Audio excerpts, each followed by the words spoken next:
नमस्कार दोस्तों, आप सभी का स्वागत है। देखिए, इंडियन नेशनल मूवमेंट का जो कोर्स चल रहा है ना, उसका लेक्चर नंबर ये 44 है। इससे पहले 43 लेक्चर मैंने पढ़ा दिए हैं, और जो इससे पहले वाला लेक्चर था 43 नंबर का, उसमें थर्ड राउंड टेबल कॉन्फ्रेंस हमने पढ़ाया हुआ था।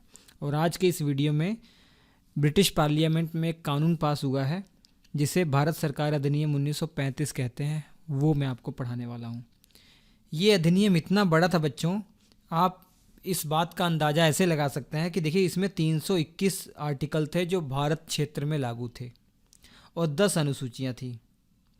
अब मैं आपको बता दूं, हमारे संविधान का 70% हिस्सा, लगभग 70% हिस्सा हमने 1935 के ही संविधान से कॉपी किया है।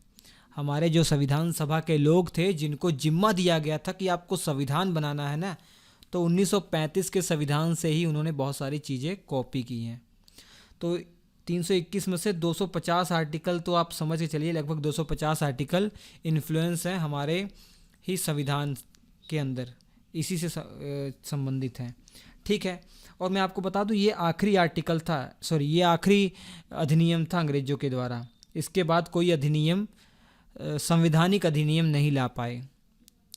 1935 के बाद देश आज़ाद हो गया हमारा। जब हमारा देश आज़ाद हुआ, आपको पता है कि 15 अगस्त 1947 को आज़ादी मिली। तो मगर ये भी आपके दिमाग में क्लियर होगा कि भैया 26 जनवरी 1950 को संविधान लागू हुआ था। तो 15 अगस्त 1947 से 26 जनवरी 1950 तक किस संविधान के अंतर्गत हमारा देश काम करता रहा? तो ये 1935 का ही अधिनियम था। इसी को हमने अंतरिम संविधान बनाकर एक्सेप्ट कर लिया था, इसी के अकॉर्डिंग हम देश चला रहे थे। जब 26 जनवरी 1950 में हमारा संविधान बन गया, तो इसको हमने हटा दिया और हमारा संविधान लागू हो गया। लेकिन आज भी अगर आप इस 1935 के संविधान को, इस 1935 के एक्ट को एक लाइन में लिखिए और दूसरी लाइन में हमारा संविधान, इसको लिखकर कंपेयर करेंगे तो बहुत सारी बातें आप कहेंगे भैया ये तो हूबहू है, ये कॉमन है। तो बहुत सारा पोर्शन हमने यहाँ से कॉपी किया है, इतनी बात आप समझ लीजिए। ठीक, अब थोड़ा बैकग्राउंड मेरा दिल कर रहा बताने का। हालांकि इससे पहले वाले वीडियो आपने पढ़े हैं तो आपको एहसास हो गया होगा कि क्यों हम इसको पढ़ रहे हैं, ये अधिनियम क्यों आया है। लेकिन मेरा बैकग्राउंड बताने का कुछ मन कर रहा है। जो पहली बार वीडियो में आए उनको लिए हेल्पफुल हो सकता है, जिनको पता है, पढ़ा हुआ है, उनका रिवीजन हो जाएगा। 1919 का जो एक्ट आया था, जिसे मॉन्टेग्यू चेम्सफोर्ड सुधार अधिनियम कहते हैं, उसमें ये प्रावधान कर रखा था कि भैया 10 साल के बाद इस एक्ट की समीक्षा की जाएगी। इसमें कुछ अगर सुधार करना होगा तो हम सुधार करके एक नया एक्ट लाएंगे, ये प्रावधान कर रखा था। तो कायदे से देखा जाता तो 1929 या इसके बाद किसी कमीशन को नियुक्त किया जाता, किसी आयोग को नियुक्त किया जाता। लेकिन सरकार वहाँ बदलने वाली थी, एहसास हो गया था, क्योंकि इलेक्शन होने वाले थे। तो इसलिए 1927 में ही आयोग का गठन कर दिया गया और इसी को कहते हैं साइमन कमीशन आयोग। इसमें 7 लोग कुल थे और सातों के सातों अंग्रेज थे, इसलिए हमने इसका बायकॉट किया। अब इसने अपनी रिपोर्ट 1930 में प्रस्तुत की थी भैया, मई वाले महीने में 1930 में रिपोर्ट प्रस्तुत की थी। और इस रिपोर्ट पर हमारे इंडियंस को भी इनवाइट किया गया कि इस रिपोर्ट पर चर्चा करते हैं। इंग्लैंड के अंदर लंदन में 3 राउंड टेबल कॉन्फ्रेंस होती है, फर्स्ट, सेकंड और थर्ड राउंड टेबल कॉन्फ्रेंस होती है। ये सब पढ़ाया हुआ है। तो इस फर्स्ट, सेकंड और थर्ड राउंड टेबल कॉन्फ्रेंस के अंदर आपने देखा, पहले और तीसरे में कांग्रेस पार्टिसिपेट नहीं की थी, केवल दूसरे में कांग्रेस ने पार्टिसिपेट किया था। वो भी गांधी और लॉर्ड इरविन, भारत के वायसराय के बीच में समझौता हुआ था। उसके बाद ही हमने ये जो है यहाँ पर गए थे हम। ठीक है, और हम इस दौरान कौन सा आंदोलन चला रही थी कांग्रेस, आपको पता है? सविनय अवज्ञा आंदोलन चल रहा था, सिविल डिसोबीडियंस मूवमेंट चल रहा था। ठीक है, तो ये तीनों राउंड टेबल कॉन्फ्रेंस जब हो जाती हैं, 1930 से शुरुआत होती है और 1932 तक ये राउंड टेबल कॉन्फ्रेंस होती है। तो 1930 में शुरू होता है पहला राउंड टेबल कॉन्फ्रेंस, दूसरा वाला 1931 में, तीसरा वाला 1932 में। ठीक है। तो इन तीनों राउंड टेबल कॉन्फ्रेंस का पूरा निचोड़ एक वाइट पेपर पर लिखा जाता है, वाइट पेपर पब्लिश किया जाता है, जिस पर इन तीनों राउंड टेबल कॉन्फ्रेंस में जो इम्पोर्टेंट बातें डिस्कस हुई थी सारा निचोड़ इस पर लिख दिया जाता है और इसको भेजा जाता है। एक कमेटी गठित की जाती है जो ब्रिटेन की पार्लियामेंट है ना, एक Lord of house of Lord है और एक हाउस ऑफ कॉमन है जो उच्च सदन निम्न सदन है, इन दोनों के कुछ सदस्यों को मिलाकर एक कमेटी गठित की जाती है, जॉइंट कमेटी गठित की जाती है जिसकी अध्यक्षता लॉर्ड लिनलिथगो कर रहे थे। लिनलिथगो ये आगे चलकर भारत के वायसराय भी बनेंगे। लिनलिथगो अध्यक्ष इसकी कर रहे थे और इस कमेटी को ये वाइट पेपर सौंपा गया। इन्होंने इसको और फिल्टर किया, तब बाद में जाकर ब्रिटिश पार्लियामेंट में इसको बिल के रूप में पेश किया गया और बिल पास हुआ और ये कानून बन गया। तो ये इसका बैकग्राउंड है। ये इससे पहले वाले जिन्होंने वीडियो पढ़ा होगा उनको सब पता ही होगा। खैर मैंने बता दिया, आपको रिवीजन हो गया। अब इसकी विशेषताएं पढ़ते हैं। क्योंकि आपको पता है इतना बड़ा ये एक्ट है तो सभी चीज़ें पढ़ना तो बहुत मुश्किल है, इसलिए जो एग्ज़ाम की दृष्टि से बहुत इंपॉर्टेंट है वो मैं आपको बता दूं। ठीक है, तो यहाँ पर पहले मैं हेडिंग बताता हूँ, फिर इसका पोस्टमार्टम करूँगा कि क्या है इसके अंदर। हर लाइन का पोस्टमार्टम मैं आपको करके बताऊँगा। सबसे पहली बात यहाँ लिखा हुआ अखिल भारतीय संघ के निर्माण का प्रावधान यहाँ किया गया।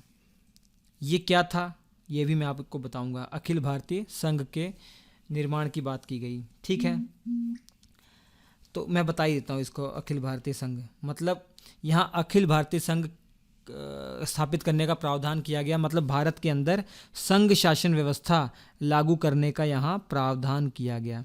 मतलब हमारे देश में आपको पता है उस समय ब्रिटिश प्रांत था एक, जो 11 प्रांत थे, हालांकि पहले 9 प्रांत थे, लेकिन 1935 एक्ट के तहत 2 नए प्रांत बना दिए गए, सिंध और उड़ीसा।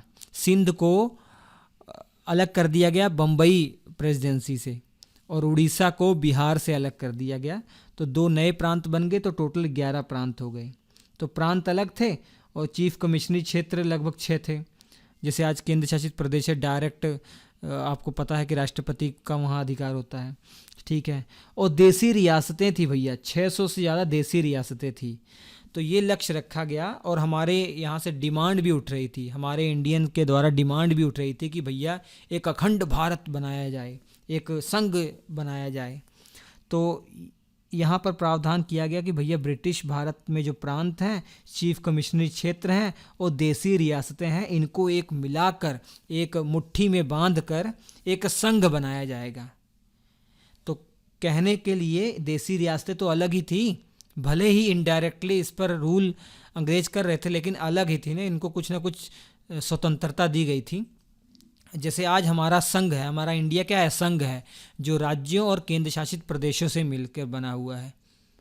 वैसे ही ब्रिटिश प्रांत, चीफ कमिश्नरी क्षेत्र, देसी रियासतों को मिलाकर एक संघ बनाने की बात की गई थी इस 1935 के एक्ट में। लेकिन ये शर्त रखी गई थी कि भैया जो 11 प्रांत हैं ये तो अंग्रेज़ों के ही अधीन है, तो ये तो कंपलसरी है, ये शामिल होंगे ही होंगे, इनको शामिल होना है। चीफ कमिश्नरी क्षेत्र भी शामिल होना ही होना है। लेकिन बात आई देसी रियासतों की। अब देसी रियासतों का देसी रियासतों के ऊपर जिम्मा छोड़ दिया कि भैया अगर आप संघ में शामिल होना चाहते हो तो हो जाओ, नहीं शामिल होना चाहते हो तो मत हो, ये आपकी मर्जी है। लेकिन शर्त ये रखी गई कि भैया संघ की स्थापना तभी हम कर पाएंगे अगर जितनी जनसंख्या है पूरे के पूरे देसी रियासतों की, उसका 50% जनसंख्या से ज़्यादा देसी रियासतें शामिल होना चाहेंगी, तब जाकर संघ स्थापित होगा, अगर अदरवाइज़ कोई मतलब नहीं है। तो कहीं ना कहीं अंग्रेज भी चाहते थे कि ये संघ ना बने, ये संघ ना बने।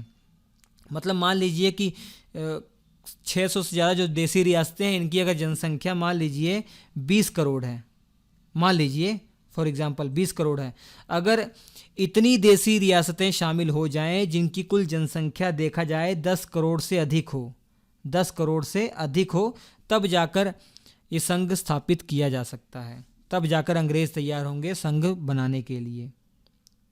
मतलब 600 ऐसा मत सोचिएगा कि देसी रियासतें 600 हैं लगभग, तो 300 से ज़्यादा अगर मिलने को तैयार हो जाएंगी तो संघ बन जाएगा। नहीं, 300 से ज़्यादा मिलने को तैयार हो जाए, लेकिन उनकी जनसंख्या कुल जनसंख्या का आधे से ज़्यादा होना चाहिए। कुल जनसंख्या किसकी?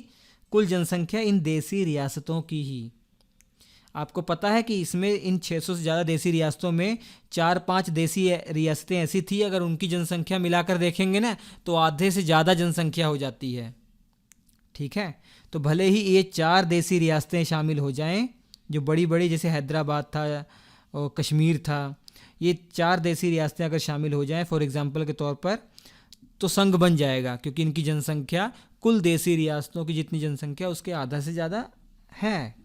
ठीक है, तो कहीं कहीं किताब में आपको लिखा होगा कि भैया देसी रियासतों की संख्या के आधे से ज़्यादा अगर शामिल होंगे तब। ऐसा नहीं है, उनकी जनसंख्या मैटर करता है। होप आपको क्लियर हो गया होगा। तो कभी भी भैया 1935 के तहत जो प्रावधान कर रखा था ना, संघ नहीं बन पाया। संघ नहीं बन पाया। क्यों नहीं बन पाया? क्योंकि देसी रियासतें शामिल नहीं हो पाई, देसी रियासतों ने मना कर दिया। ठीक है, ये पहला पॉइंट क्लियर हो गया आपका। ठीक है, अब देखिए प्रांतों में द्वैध शासन व्यवस्था समाप्त कर दिया गया। अब प्रांतों की जगह केंद्र में द्वैध शासन आ गया।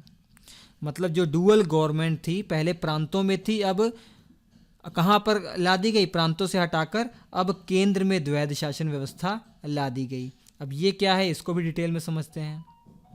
ठीक है, ये देखिए कहाँ गया, हाँ, केंद्र में द्वैध शासन व्यवस्था ला दी गई। मतलब पहले राज्य में द्वैध शासन व्यवस्था थी, मतलब जो राज्य सूची था, पहले राज्य सूची का जो विषय था उसको 2 भागों में बांटा हुआ था ना। एक ऐसे विषय हैं जो बहुत ज़्यादा इम्पोर्टेंट है, जिनको आरक्षित विषय कहते हैं। उन पर कानून कौन बनाता था? राज्य के जो गवर्नर थे, वो अपनी एग्जीक्यूटिव काउंसिल, जो उनकी पर्सनल कार्यकारी परिषद थी, जिनको जो सरकारी हुआ करते थे, अंग्रेज ही हुआ करते थे, उनके साथ मिलकर बनाते थे। लेकिन संघ राज्य सूची के ऐसे विषय जो बिल्कुल महत्वपूर्ण नहीं थे, जिनको हस्तांतरित विषय कहते थे, उन पर कानून कौन बनाता था? वो गवर्नर मंत्रियों के साथ मिलकर कानून बनाते थे। और वो मंत्री कौन थे? वो इंडियन ही हुआ करते थे, वो इंडियन ही हुआ करते थे। वही बात अब केंद्र के साथ कर दी गई है। केंद्र में डुअल गवर्नमेंट, द्वैध शासन व्यवस्था ला दी गई है। संघ सूची के विषयों पर केंद्र सरकार कानून बनाएगी, आपको पता है।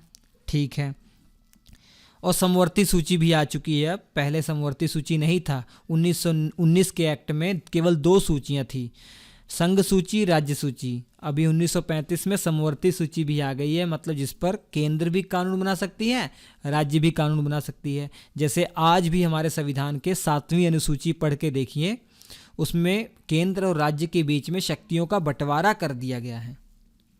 अब संघ सूची और आपका समवर्ती सूची के जो विषय हैं उनको 2 भागों में बांट दिया गया। एक आरक्षित विषय है जो बहुत इंपॉर्टेंट है, जैसे डिफेंस हो और विदेशी मामले हों, ठीक है, वित्त से संबंधित मामला हो, उन पर कानून कौन बनाएगा? वायसराय की एक एग्जीक्यूटिव काउंसिल थी, कार्यकारी परिषद, जिसमें ज़्यादातर अंग्रेज थे और कुछ इंडियन थे। लेकिन इंडियन को भी नियुक्त कौन करता था? वायसराय ही करता था ना।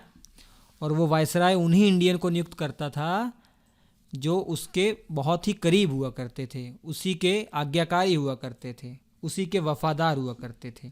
अब सोच कर देखिए, जो ये आरक्षित इम्पोर्टेंट विषय हैं ये अंग्रेजों ने अपने अधीन कर रखे हैं, और हस्तांतरित विषय जो इम्पोर्टेंट नहीं है, जैसे शिक्षा हो गया, स्वास्थ्य हो गया, तो ये हस्तांतरित विषय है। इस पर कानून कौन बनाएगा? वायसराय किसके साथ मिलकर? मंत्री परिषद के साथ मिलकर। और ये मंत्री कौन थे? जो केंद्र के अंदर 2 सदन हो गए थे ना, एक निम्न सदन और एक उच्च सदन। निम्न सदन और उच्च सदन के जो सदस्य, कुछ ऐसे सदस्य जिनको मंत्री बना दिया जाता था वायसराय के द्वारा, उन मंत्रियों के साथ मिलकर ये हस्तांतरित विषय पर कानून बनाते थे। जैसे आज लोकसभा राज्यसभा है, ऐसे 2 सदन उस समय भी थे, क्योंकि 1919 के एक्ट के तहत 2 सदन कर दिए गए थे। और उन सदनों में जो सदस्य चुनकर आए हुए हैं, उन्हीं में से कुछ मंत्री चुन लिए गए थे ना, और उन मंत्रियों के साथ मिलकर वायसराय कानून बनाएंगे हस्तांतरित विषय पर। और ये मंत्री परिषद में जो मंत्री होंगे कौन होंगे, सभी के सभी इंडियन होंगे लगभग। ठीक है, तो दूसरा पॉइंट आपको समझ में आ गया कि द्वैध शासन व्यवस्था प्रांतों में समाप्त की गई है, अब केंद्र में ला दी गई है। ठीक है, और प्रांतों के अंदर उत्तरदायी सरकार ला दी गई है भैया, स्वायत्त शासन ला दिया गया है, मतलब स्वराज स्थापित कर दिया गया है प्रांतों के अंदर। ठीक है, प्रोविंस एटोनॉमी कर दी गई है। मतलब ये मैं समझाता हूँ आपको, प्रांतों में उत्तरदायी सरकार का मतलब क्या है। ठीक है, प्रांतों में उत्तरदायी सरकार का मतलब है कि भैया प्रांतों में जो भी सरकार होगी वो जनता के द्वारा चुन कर आएगी। इससे पहले ये व्यवस्था नहीं थी। जैसे आज की डेट में मान लीजिए, आज की डेट में क्या है, जो प्रांतों में विधानसभा है वो विधानसभा के सदस्य जनता के द्वारा चुने जाएंगे और उसी में से जो मेजॉरिटी पार्टी बनेगी वो अपना एक कैंडिडेट को मुख्यमंत्री बना देगी। ऐसे ही होता है ना। और उस समय भी 1935 में ये प्रावधान कर रखा था। 1935 से पहले ऐसा नहीं था। अब यहाँ पर भी ये प्रावधान कर रखा था कि इलेक्शन होंगे राज्यों में और जनता के द्वारा जो मेजॉरिटी में पार्टी चुनकर आएगी उसी के जो मुखिया होंगे उसको राज्य का अध्यक्ष बना दिया जाएगा। आज मुख्यमंत्री कहते हैं, उस समय प्रधानमंत्री कहते थे उसको। क्या बोलते थे? प्रधानमंत्री। राज्य का प्रधानमंत्री उस समय बोलते थे, लेकिन आज केंद्र में प्रधानमंत्री होता है, उस समय प्रधानमंत्री बोलते थे। तो इसके तहत 1937 में भैया इलेक्शन हुए थे, जहाँ पर 8 जगह पर, लगभग 8 जगह पर कांग्रेस ने सरकार बनाई थी। वो आगे डिटेल में पढ़ाऊँगा इसके बाद ही मैं। ठीक है, तो राज्यों में उत्तरदायी सरकार गठित हो गई थी, लेकिन केंद्र में नहीं था। केंद्र में ऐसा सिस्टम नहीं था। ठीक है, केंद्र में ऐसा नहीं कि प्रधानमंत्री जैसे आज हैं वैसे नहीं थे। केंद्र में आज भी वायसराय ही मेन था। हालांकि राज्य में भी भले ही प्रधानमंत्री आ गए हैं, लेकिन गवर्नर हैं। जैसे आज की डेट में गवर्नर होते हैं जो सेंटर के द्वारा नियुक्त किए जाते हैं ना, वैसे ही उस समय गवर्नर थे। तो राज्य में पहली बार उत्तरदायी सरकार का गठन 1935 के एक्ट के तहत किया गया। क्लियर हो गया? ठीक है। और इसके अलावा ये देखिए, संघ सूची, प्रांत सूची, समवर्ती सूची, मतलब शक्तियों का बंटवारा कर दिया गया। शक्तियों का बंटवारा कर दिया गया, मतलब केंद्र और राज्य के बीच में शक्तियों का बंटवारा कर दिया गया। ये अलग कर दिया गया भैया, इन टॉपिक पर, इन विषयों पर आप केंद्र हो, आप कानून बनाओगे, इन विषयों पर आप कानून बनाओगे। ठीक है, और कुछ विषय ऐसे हैं जिन पर दोनों कानून बना सकते हैं, जैसे स्वास्थ्य हो गया, शिक्षा हो गया, ये सभी। और संघ सूची के अंदर जो विषय थे उस पर केंद्र कानून बनाएगा, और उस समय 59 विषय थे। और प्रांत सूची में ऐसे विषय थे जिन पर राज्य सरकार कानून बनाएगी, और 54 विषय थे, 54। समवर्ती सूची में 36 विषय थे जिन पर दोनों कानून बनाएंगी। लेकिन कुछ विषय ऐसे भी तो हो सकते हैं जो ना संघ सूची में वर्णित हो, ना प्रांत सूची में, ना ही समवर्ती सूची में। तो वो शक्ति किसको होगी? वो सेंटर को होगी, मतलब वायसराय के पास होगी। रेजिडुअल पावर उसको बोलते हैं। ठीक है, चलिए ये भी क्लियर हो गया। अब संघीय न्यायालय की व्यवस्था की गई भैया। संघीय न्यायालय मतलब जैसे आज सुप्रीम कोर्ट है ना, तो उसी प्रकार का दिल्ली में संघीय न्यायालय की स्थापना की गई। मतलब जो आज का हमारा सुप्रीम कोर्ट है वही संघीय न्यायालय था। जब देश आज़ाद हुआ हमारा तो उसको हमने सुप्रीम कोर्ट कह दिया। तो संघीय न्यायालय की स्थापना 1935 एक्ट के तहत की गई। इससे पहले जो सबसे बड़ा न्यायालय था, लास्ट जो न्यायालय था, सुप्रीम कोर्ट आप कह सकते हैं, वो प्रीवी काउंसिल उसको बोला जाता था, वो इंग्लैंड में था। मतलब यहाँ पर आपके खिलाफ केस हुआ है, केस हर जगह हार गए यहाँ पर, तो आखिरी आप उसको कहाँ केस लड़ सकते थे? वो प्रीवी काउंसिल आपको जाना होता था। लेकिन संघीय न्यायालय की स्थापना हो गई तो यही आपका आखिरी न्यायालय उस समय हो गया। जैसे आज सुप्रीम कोर्ट आपका आखिरी न्यायालय है ना, तो सुप्रीम कोर्ट से कोई केस हार गए तो मतलब ख़त्म। ठीक है, अब इसके अलावा सांप्रदायिक निर्वाचन प्रणाली का विस्तार कर दिया गया। सांप्रदायिक निर्वाचन प्रणाली जैसे मुस्लिम के लिए, सिख के लिए, ईसाई के लिए, एंग्लो इंडियन के लिए पृथक निर्वाचन मंडल गठित किया गया था। मतलब सेपरेट इलेक्टोरेट सिस्टम गठित किया गया था ना, उसमें विस्तार क्या किया गया कि भैया अब निर्धारित कर दिया गया कि इनको जो सीटें हैं ना वो कितनी रिजर्व होंगी, तो प्रांतों में जितनी इनकी जनसंख्या है उसी परसेंटेज में इनको सीटें रिजर्व कर दो। जैसे बंगाल में मान लीजिए 60% मुस्लिम है, तो बंगाल का जो विधानसभा है उसमें 60% जो सीटें हैं वो मुस्लिम के लिए निर्धारित कर दीजिए, आरक्षण दे दीजिए। और ये 60% जो आरक्षण होगा वो सेपरेट इलेक्टोरेट सिस्टम के तहत होगा। मतलब ये 60% सीटें ऐसी होंगी, ऐसे निर्वाचन क्षेत्र होंगे जहाँ पर कैंडिडेट मुस्लिम खड़े होंगे और वोट करने का अधिकार भी उस निर्वाचन क्षेत्र के केवल मुसलमानों को होगा। ठीक है, अब यहाँ पर एक और सिस्टम है। अब यहाँ इस एक्ट के तहत 1935 के एक्ट के तहत दलित समुदाय के लिए भी आरक्षण लाया गया, सीटें रिजर्व की गई।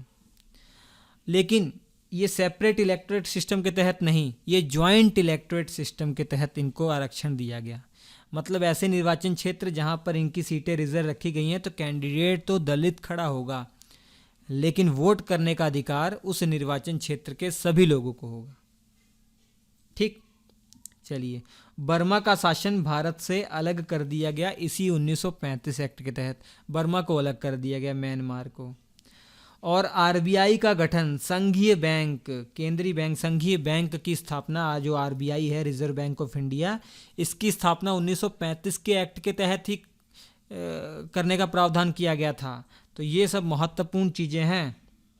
ठीक है, तो ये इसकी विशेषताएं हैं। तो संघ शासन व्यवस्था समझ में आ गया भैया। संघ शासन व्यवस्था क्या है? अखिल भारतीय संघ के निर्माण का प्रावधान कर रखा था, लेकिन सफल नहीं हो पाया। वो क्या था, समझ में आ गया। केंद्र और राज्य के बीच में शक्तियों का बंटवारा कर दिया गया, समझ में आ गया।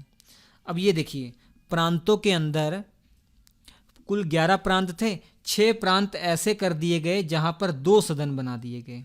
जैसे आज भी आप कमेंट करके बताइएगा कि कितने प्रांत ऐसे हैं जिनमें विधानसभा विधान परिषद दोनों हैं। तो वहाँ पर भी उस समय भी 6 प्रांत ऐसे किए गए जहाँ पर 2 सदन कर दिए गए। बंगाल, मद्रास, बम्बई, संयुक्त प्रांत, असम, बिहार, यहाँ पर विधान परिषद और विधानसभा दोनों थी। जबकि उड़ीसा और सिंध, ये 2 प्रांत जो थे ना 1935 वाले एक्ट के तहत ही बनाए गए थे। उत्तर पश्चिमी सीमा प्रांत, नॉर्थ वेस्ट फ्रंट प्रोविंस, मध्य प्रांत जो आज का आपका मध्य प्रदेश है और पंजाब, यहाँ पर केवल विधानसभा ही थी। ठीक है, और प्रांतों में क्या किया गया, और क्या किया गया, प्रांतों के अंदर द्वैध शासन समाप्त कर दिया गया। ठीक है, अब सरकार बनेगी, उत्तरदायी सरकार गठित होगी, और सरकार के जो लोग होंगे, जैसे विधानसभा का चुनाव हो रहा है, इस विधानसभा के अंदर जो मेजॉरिटी में पार्टी जीत कर आई है वो अपना मुख्यमंत्री नियुक्त करेगी, जैसे आज की डेट में होता है। ठीक है, तो ये 11 प्रांतों में चुनाव हुए थे 1937 में, वो अगले वीडियो में डिटेल में पढ़ेंगे। ठीक, अब केंद्र में 2 सदन पहले से ही थे, लेकिन यहाँ पर 1935 वाले एक्ट के तहत क्या अलग करने का प्रयास किया गया। यहाँ ये अलग करने का प्रयास किया गया कि भैया जो 2 सदन है, लोअर हाउस और अपर हाउस जिसे आप कहते हैं, इनकी संख्या बढ़ाई जाए, इनके सदस्यों की संख्या बढ़ाई जाए, और इसके अलावा जो देसी रियासतें हैं ना, उनको भी रिप्रेजेंटेशन दिया जाए, क्योंकि अब संघ बनने वाला है। हालांकि संघ तो बना नहीं था, लेकिन इन्होंने तो पॉजिटिव सोचा था कि हाँ संघ बनने वाला है, अगर संघ बन जाएगा तो देसी रियासतें भी भारत का हिस्सा होंगी, तो भारत में जो संसद होगी उसमें देसी रियासतों को भी तो शामिल करना पड़ेगा। तो यही प्रावधान किया। लोअर हाउस जो 145 पहले था संख्या 1919 वाले एक्ट के तहत, इसको बढ़ाकर 375 कर दिया। अब बोला गया इसमें 250 सीटें जो 11 प्रांत है देसी रियासतों की ना, वहाँ से चुने जाएंगे, और 125 जो सीटें होंगी वो देसी रियासतों के लिए होंगी, वो वहाँ के जो राजा रजवाड़े होंगे अपने हिसाब से यहाँ भेजेंगे। और जो अपर हाउस था, इसकी संख्या पहले 60 थी, इसके सदस्यों की संख्या, अब इसको बढ़ाकर 260 कर दिया गया। इसमें ब्रिटिश भारत 156 सीटें होंगी और देसी रियासतों की 105 सीटें होंगी। लेकिन आपको तो पता ही है संघ का निर्माण हो ही नहीं पाया, तो ये जो संख्या थी देसी रियासतों की दोनों ओर, ये किसी काम की नहीं रही। तो जो केंद्र में 2 सदन थे, उसमें सदस्य संख्या तो बढ़ गई, ब्रिटिश भारत 250 हो गया, ब्रिटिश भारत यहाँ 156 हो गया, लेकिन देसी रियासतें तो शामिल नहीं हो पाई। ठीक है, समझ में आ गया। और केंद्र में ये 2 सदन अलग चीज़ है और द्वैध शासन अलग चीज़ है भैया। ये 2 सदन का मतलब क्या है, 2 सदन है। अब लोअर हाउस के जो सदस्य होंगे, अपर हाउस के सदस्य होंगे, इन्हीं सदस्यों में से कुछ सदस्यों को मंत्री बना दिया जाएगा। वो मंत्री परिषद, उनका ग्रुप क्या कहलाएगा, मंत्री परिषद कहलाएगा। जैसे आज की डेट में सोच के देखिए, मंत्री परिषद कहलाएगा। तो उन मंत्रियों के साथ मिलकर वायसराय हस्तांतरित विषय पर कानून बनाएगा, जबकि वायसराय अपनी एग्जीक्यूटिव काउंसिल जो ये मनोनीत करता था उसके साथ मिलकर आरक्षित विषयों पर कानून बनाएगा। तो वायसराय का आपको सिस्टम पता ना, वायसराय की एक तो एग्जीक्यूटिव काउंसिल थी, कार्यकारी परिषद, और दूसरा क्या है, कानून बनाने वाला सिस्टम, जो अब 2 सदन हो गया है, जिसे केंद्र की व्यवस्थापिका कहते हैं। ये अब 2 सदन हो गया। ये कानून बनाने वाला सिस्टम था और ये उसकी कार्यकारी परिषद थी जिसको प्रशासन करने में हेल्प करती थी। ठीक है, तो ये आपको समझ में आ गया। ठीक, तो ये था भैया 1935 का एक्ट। तो सारे इंपॉर्टेंट प्रावधान मैंने बता दिए। कैसा लगा वीडियो आप कमेंट करके बताइएगा। इसके जो क्लास नोट्स है भैया श्री एजुकेशन एप्लीकेशन पर अवेलेबल है, मैं लिख देता हूँ वीडियो के डिस्क्रिप्शन में। एप्लीकेशन का लिंक भी है, या आप डायरेक्ट SHRIEDUCATION एजुकेशन लिखकर एक बार सर्च कीजिए गूगल प्ले स्टोर पर, आपको इसके क्लास नोट्स मिल जाएंगे। बेहतरीन क्लास नोट्स है, मज़ा आ जाएगा पढ़ने का। और ये क्लास नोट्स मैं आपको बता दूं भैया, मॉडर्न हिस्ट्री नाम से क्लास नोट्स होंगे। मॉडर्न हिस्ट्री, उसका प्राइस है 100 रुपीज़। उसमें मॉडर्न हिस्ट्री के भी PDF हैं, और उसके बाद आपके ये इंडियन नेशनल मूवमेंट के भी PDF हैं, ये अलग हैं।